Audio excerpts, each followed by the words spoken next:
ఇండియాలోనే #1 varicose veins hospital Avis vascular centre. నమస్తే అమ్మా. నమస్తే అమ్మా. అమ్మ, వెల్లుల్లి దీనివల్ల ఉపయోగాలు ఏంటమ్మా? ఎలా వాడుకోవాలి? అమ్మా, ఉల్లి చేసిన మేలు తల్లి కూడా చేయదని ఒక మాట ఉంది. ఇది మామూలు ఉల్లి కాదు, వెల్లుల్లి గురించి చెప్పినటువంటి మాట. దీనికి సంస్కృతంలో రసోణము అని పేరు, హిందీలో లస్సన్ అంటారు. రసోణము అంటే ఒక్క రసం తప్ప అమృతంతో సమానమైంది వెల్లుల్లి. వెల్లుల్లి అన్ని మంచి లక్షణాలు ఉన్నాయి. ఈ మంచి లక్షణాలు ఉన్నటువంటి వెల్లుల్లి నిత్యం ఆహారంలో వాడుకుంటే వైద్యపరంగా అది పెద్దగా పనిచేయదు. మనకు ఆహారం అయిపోతుందిగా, శరీరం దానికి అలవాటు పడిపోయింది. అంచేత వైద్యపరంగా ఎప్పుడు వాడాలో అప్పుడు వాడితే అది చేసినంత మేలు మరొకటి చేయదమ్మా. చాలా అద్భుతంగా పనిచేస్తుంది. శరీరానికి ఉన్నటువంటి నొప్పులు తగ్గిస్తుంది. కండరాల బాగా బాధగా ఉంటే కండరాలు, ఆ కండరాల్లో ఉన్నటువంటి నొప్పుల్ని, వాతపు నొప్పుల్ని అన్నింటినీ తగ్గించగలుగుతుంది. తర్వాత శరీరంలో చలవ చేస్తే ఉంటుంది కదా, దాన్ని ఉష్ణాన్ని కలిగిస్తుంది, శరీరానికి వేడి కలిగిస్తుంది. చిన్నపిల్లలు ఉన్నారనుకోమ్మా ఇంట్లో, చిన్నపిల్లలకి కఫం, వాళ్ళకేమో ఉమ్మేయడం రాదు, మింగలేరు, కక్కలేరు, బాధపడుతూ ఉంటారు. అంటే మరీ పసిపిల్లలు కాకుండా కాస్త 1-2 సంవత్సరాలు వచ్చి కాస్తన్నా మన మాట వినగలిగిన నాన్న మంచిది అని చెప్తే, అట్లాంటి వాళ్ళకి ఏం చేస్తారో తెలుసమ్మా, బాగా ఈ శీతాకాలం వచ్చేటప్పటికి ఒక వెల్లుల్లి రెబ్బ అంటారు, తెలుసు కదా. ఆ వెల్లుల్లి రెబ్బ తీసుకుని మెత్తని సానలు ఉంటాయిగా ఇంట్లో, ఆ మెత్తని సాన మీద 3-4 చుట్లు, అంతే, అంతకన్నా ఎక్కువ కాదు, అరగదీస్తారు. అలాగే 3-4 చుట్లు అల్లం ముక్క అరగదీస్తారు. ఈ 2 కలిపి, అంటే మెత్తగా కలికం అంటారు దాన్ని, ఆ కలికం వస్తుంది. దాంట్లో కొద్దిగా తేనె కలిపి నాలిక్కి గనక రాచినట్టయితే కొంచెం ఘాటుగా ఉంటుంది. తేనె ఎక్కువ వేస్తే వాడి పిల్లలు బాధపడరు. అది బాగా చప్పరిస్తారు, ఘాటుగా తీయగా ఉంటుంది. చాలా క్లియర్ అయిపోతుంది. దగ్గు, గొంతు తగ్గుతుంది, గొంతు నొప్పి తగ్గుతుంది. నొప్పులు తగ్గడానికి వెల్లుల్లిని మించింది లేదమ్మా. చాలా అద్భుతంగా నొప్పులు తగ్గిస్తుంది.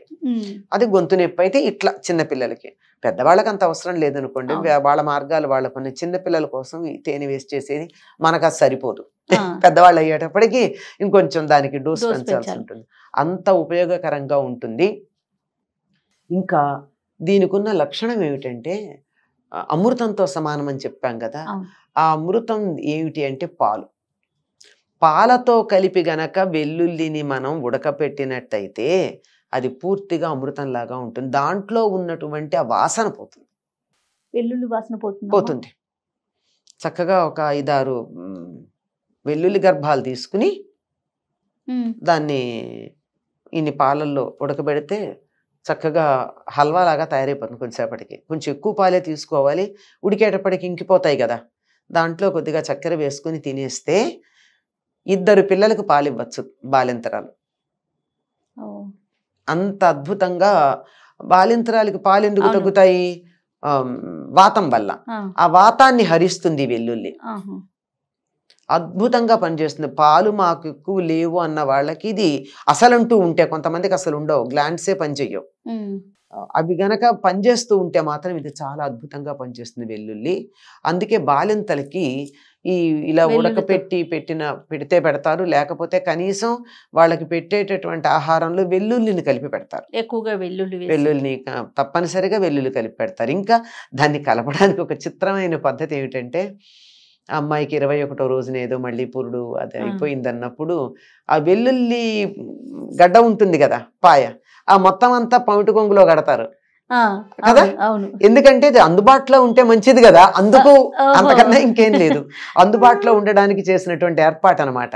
అది ఒకళ్ళకి వాయినాలు ఇచ్చేటప్పుడు ఏదో అలా ఇచ్చుకోవడం అంటే అది ఎంత ఉపయోగకరంగా ఉంటే దాన్ని ఇస్తారమ్మా.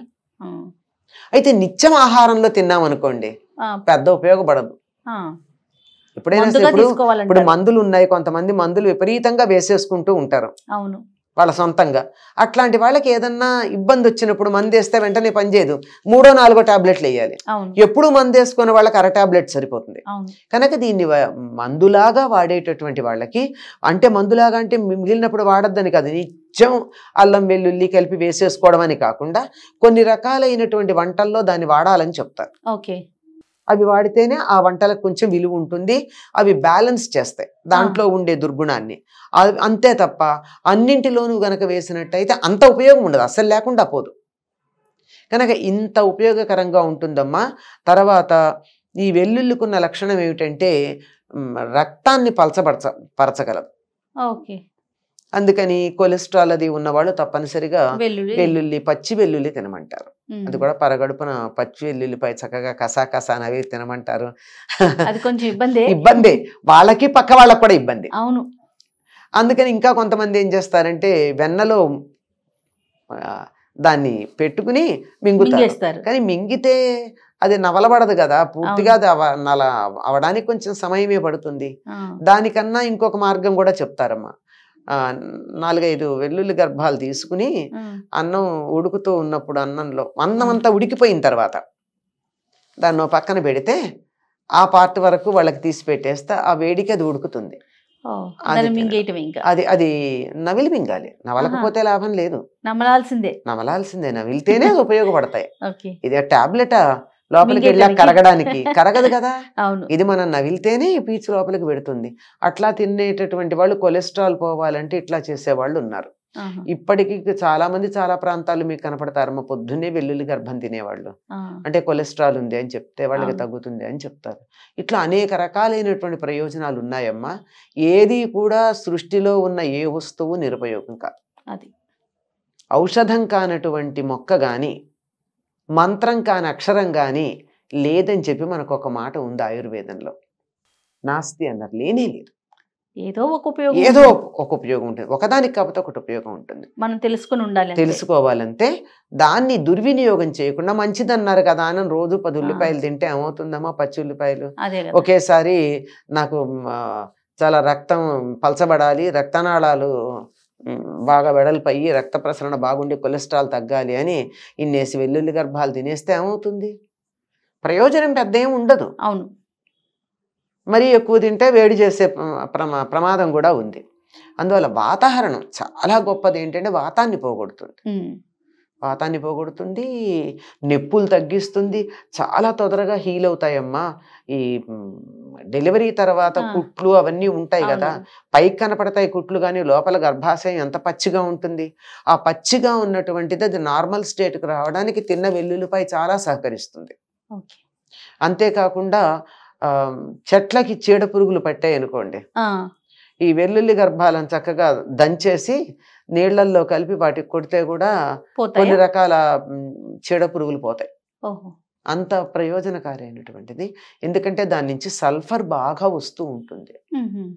తర్వాత క్లోరోఫిల్ అరగాలంటే వెల్లుల్లి సల్ఫర్ కావాలి. క్లోరోఫిల్ ఆకుకూరల్లో ఉంటుంది. ఆకుకూరలు అరగాలి అంటే తప్పనిసరిగా వెల్లుల్లన్నా వెయ్యాలి, లేకపోతే సల్ఫర్ ఇచ్చే మరో పదార్థం ఉంది, ఏమిటంటే ఇంగువ. వెల్లుల్లి తినని వాళ్ళు ఆకుకూరల్లో ఇంగువ వేయాలి, వెల్లుల్లి తినేవాళ్ళు ఆకుకూరల్లో వెల్లుల్లి వేసినట్టయితేనే అది ఆ క్లోరోఫిల్ అరిగి మనకి ఆకుకూరల వల్ల వచ్చే ప్రయోజనం లభిస్తుంది. ఉట్టి కూర తింటే పని లాభం లేదు, ఆకుకూరలు తింటే. ఎన్ని ఉపయోగాలు ఉన్నాయమ్మా, చెప్పుకుంటూ పోతే అంతే ఇంకా ఉంటాయేమో. ఇవి మనకి తెలిసినవి చెప్పుకుంటున్నాం, తెలియనివన్నీ ఉన్నాయో. ఇవన్నీ పరంపరాగతంగా ఇంట్లో పెద్దవాళ్ళు చెప్తేను, అందులో ఇది అవునా కాదా అని ఆయుర్వేదం తెలిసిన వాళ్ళని కనుక్కుంటేను తెలిసిన విషయాలు. ఇంకా తెలియనివన్నీ ఉంటాయి. ఇంతేనా? అదే కదా, జ్ఞానం అనంతం కదమ్మా. దీనికి ఇది సీలింగ్ అనేది ఏం లేదు. తప్పనిసరిగా తాడితన్నేవాడి తలదన్నేవాడు ఉన్నట్టు ఇన్ని చెప్పాక ఇంకో ఉపయోగం మరొకళ్ళు చెప్పచ్చు. వెల్లుల్లి పొట్టు కూడా ఉపయోగపడుతుంది, కాస్మెటిక్ గా ఉపయోగపడుతుంది. తెలుసా ఇది? మరి అవునమ్మా, ఎందుకు ఉపయోగం లేనిదేముంది? వాడుకోవటంలోనే ఉంటుంది. రైట్ అమ్మా, నమస్తే. నమస్తే అమ్మా.